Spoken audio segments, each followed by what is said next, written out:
Sheekadan waxay igu dhacday xilli aan joogay waddanka Ruushka.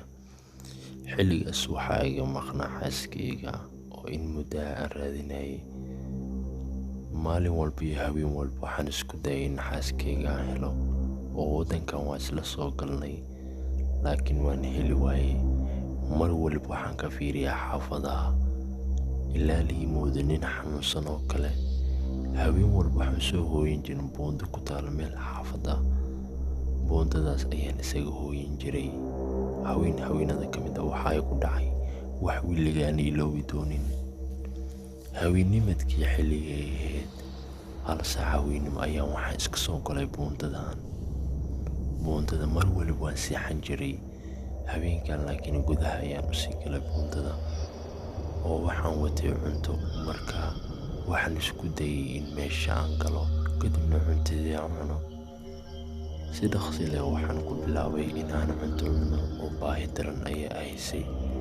Laakiin markaan cabaar cunayay ayaan waxaan dareemay in meesha cabsi ay ka jirto. Kadibna aad iyo aad baan u baqay. Waan garan waayay sida waxay yihiin. Mar waxaan arkay in wax weyn agteyda ay soo socdaan, laakiin mana aan dareemaynin. Cabaar ayaan indhaha la raacraacay. Waxaa ii muuqday in ay yihiin wax weyn. Anigan aad iyo aad baan u baqay.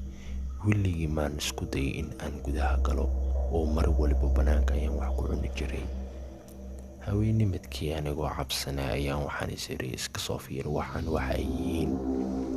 Kadibna waxay ila muuqdeen wax weyn oo sii jeeda. Aad iyo aad baan ula yaabay.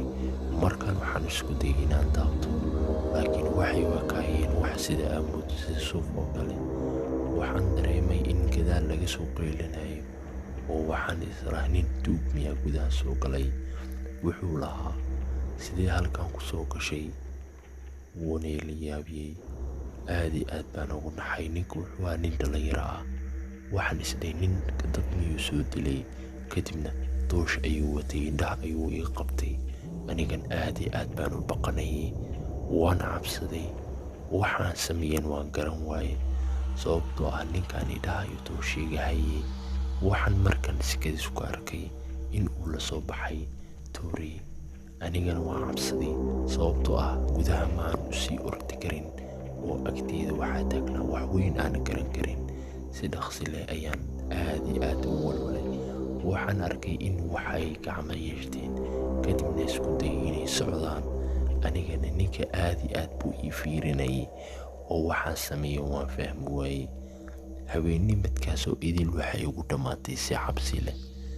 Aad iyo aad baan u baqanayay. Ninka markaan wuxuu isku dayay in asaga naftigii uu eego waxa weyn.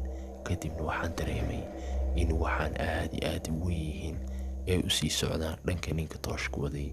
Kadibna aayar ayaan fiiriyay, oo waxaan arkay in waxaas ay cuneenba ninkii meesha taagnaa oo tooshka watay, oo aniga dhan ay arki waayeen. Kadibna si cabsi leh ayadoo ay ugu dheehan tahay ayaan meesha isaga cararay, weliba anigoo baqaya, aad iyo aad u baqaya. Habeen walba iyo maalin walba waxaan ku noolaa murug aad iyo aad u weyn. Ninka hadduu aniga gebi ahaanteedii cuni lahaa maxay ku dhici lahaa?